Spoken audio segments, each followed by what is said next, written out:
Salut à tous et bienvenue dans cette nouvelle vidéo.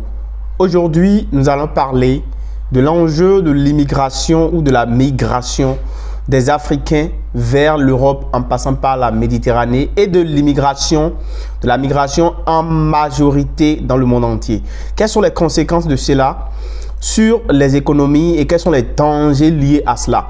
Est-ce que l'immigration, c'est-à-dire le fait de quitter son pays pour pouvoir se rendre sur un autre continent juste à la recherche du bien-être est la solution pour le développement de l'Afrique? Est-ce que le passage par la Méditerranée est la solution pour le développement de l'Afrique? Dans cette vidéo, je vais vous expliquer avec des chiffres à l'appui pourquoi la solution n'est jamais cette migration vers l'Europe en passant par la Méditerranée. Il faut simplement l'enlever de la tête. Si vous aimez ce type de contenu, abonnez-vous, activez la cloche de notification pour ne pas manquer mes prochaines vidéos parce que sur cette chaîne, je vais partager assez de contenu pour éduquer financièrement, pour préparer psychologiquement pour un développement de l'Afrique et un développement personnel de chacun d'entre nous. Donc là, nous allons directement commencer et nous allons nous rendre sur le site en fait d'information de l'ONU. Et ça, sur le site d'information de l'ONU, comme vous pouvez le voir, c'est vrai que ces chiffres sont des résultats de beaucoup de situations. Par exemple, des guerres en Ukraine, en Russie et plein d'autres choses ont permis à ces chiffres-là d'augmenter. Mais ce qui nous intéresse, nous, ici, ce n'est pas le résultat des guerres, des migrants qui ont quitté le Yémen et autres, ce n'est pas du tout ça qui nous intéresse. C'est ce qui concerne en fait l'Afrique. C'est pour l'Afrique qui nous intéresse. Pourquoi les Africains continuent d'emprunter la Méditerranée pour se rendre en Europe? Pourquoi les gens continuent pas à croire que la solution est toujours de quitter son continent pour aller en Europe pour trouver encore le mieux-être? Alors, vous voyez ici des gens qui ont quitté chez eux et les résultats, les chiffres disent qu'il y a énormément de personnes qui sont mortes. Et en 2022, par exemple, nous avons connu plus de 3000 cas de décès dans la Méditerranée. Imaginez-vous, 3000 personnes qui meurent juste parce que ces personnes-là veulent quitter leur continent, veulent quitter l'Afrique pour pouvoir aller chercher le mieux-être qu'ils pensent, en Europe. Est-ce que c'est ça la solution? Est-ce que nous allons tout le temps continuer par fuir la réalité, fuir la situation qui prévaut dans notre pays pour aller chercher le mieux-être en Europe? C'est vrai, je ne juge pas les gens, je ne suis pas là pour adresser un jugement sur la situation que traversent ces personnes-là dans leur pays. C'est vrai que les situations ne sont pas les mêmes. Il y a des personnes qui sont vraiment dans des situations extrêmes où ils sont menacés par la mort et autres. Mais est-ce que la solution dans ce cas est la fuite? Est-ce que la solution, c'est de passer par la mer, par la Méditerranée pour aller en Europe pour pouvoir trouver donc des solutions? Visiblement, les gens ne sont pas encore prêts à vous accepter. Les gens ne sont pas encore prêts à nous recevoir là-bas. Et pourquoi nous devons forcer le passage pour pouvoir aller de manière clandestine? Si le passage est fermé, puisque les gens peuvent vous laisser mourir, vous pouvez mourir juste parce que la police marocaine ou bien la police espagnole, puisque c'est les pays qui sont au niveau de la Méditerranée, c'est les portes d'entrée en Europe. Ils vont vous arrêter, ils vont vous fouiller, on va vous mettre, vous allez dormir à l'air libre, comme vous pouvez le voir ici, toujours, vous voyez donc des embarcations sur lesquelles les gens se mettent. Regardez le nombre de personnes qu'il y a sur cette embarcation et qui veut se rendre juste en Europe. C'est simplement délirant. Et ça, ce n'est rien. Vous allez voir des embarcations où il y a même des enfants dessus. Ça fait pitié. Ça fait pitié, c'est vrai. D'autres personnes ont quitté cette situation, sont passées par là et ont pu réussir leur vie. Ils ont pu réussir parce qu'arrivés en Europe, ils ont obtenu le soutien qu'il faut, ils ont eu l'appui qu'il faut et ils se sont sortis. Mais tout le monde ne pourra pas s'en sortir. Et c'est ces quelques personnes qui ont réussi qui font que d'autres personnes croient aujourd'hui qu'on peut s'en sortir en passant par la Méditerranée. Et malheureusement, beaucoup y périssent. Mais ça ne veut pas changer dans notre tête.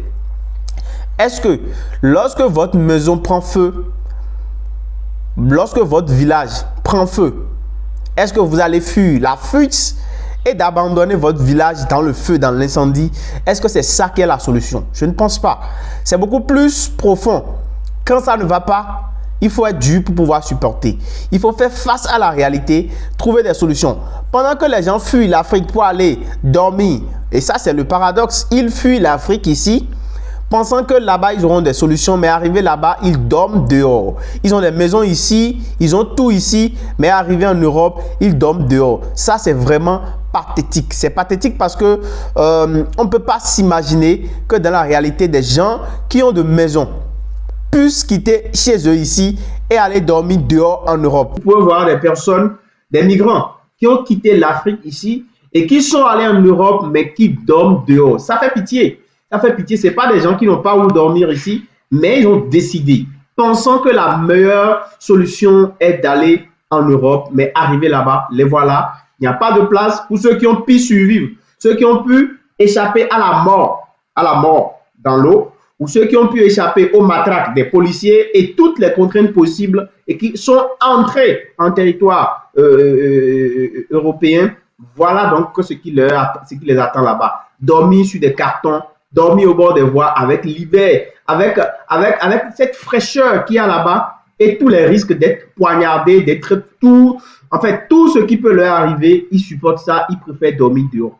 Pourquoi? Pourquoi nous devons continuer cela par montrer autant notre misère en Afrique? Pourquoi nous devons continuer par révéler la misère de l'Afrique aux yeux du monde? Nous ne sommes pas les seuls où il y a en fait des situations difficiles. Les autres ne montrent pas tout. Allez-y voir ce qui se passe en Chine. Allez-y voir la vie que certaines personnes mènent en Inde. Allez-y voir dans les pays comment les gens ont du mal à manger dans certaines régions. Mais les gens quand même continuent par se battre pour pouvoir s'en sortir. Les gens sont restés en Afrique, ont mis en place des entreprises, ont réussi. On peut aussi le faire ici. On peut partir de rien. On peut partir pratiquement d'un petit investissement, d'un petit effort, de nos petites économies pour pouvoir nous en sortir. Créer de petits trucs pour pouvoir développer notre propre source de revenus, notre propre entreprise, notre propre avenir, le construire juste à partir des efforts quotidiens. Pas besoin de quitter le continent.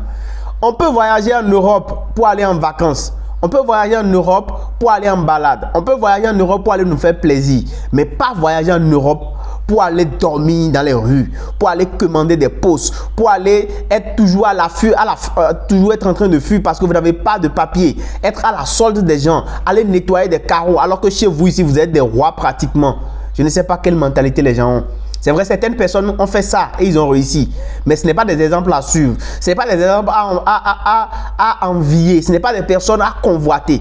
Parce que ça, ils ont fait ce qu'on appelle de l'exceptionnel. Ils font partie de ceux qui ont réussi de façon exceptionnelle. Et ce n'est pas la norme. Ce n'est pas ce qu'on doit encourager. Ce n'est pas ce qu'on doit vouloir imiter.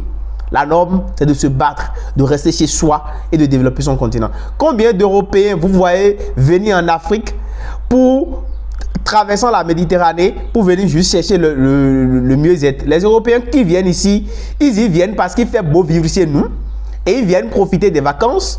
D'autres déménagent carrément pour venir rester ici. Mais malheureusement, vous voyez ici, le contraire, c'est que dans le cas des Européens ou bien des Occidentaux, nos frontières ne sont pas totalement fermées pour eux. Mais eux, ils nous ont fermé leurs frontières. On ne peut pas entrer librement chez eux. Et quand c'est comme ça, je pense que la solution, ce n'est pas de forcer le passage. La solution, c'est d'y entrer de manière digne, de manière honnête, avec tout le respect qu'il faut. Et ce respect, nous ne pouvons le gagner que par notre travail, qu'en travaillant. Ce n'est pas en allant jouer aux mendiants là-bas que notre situation de vie va changer.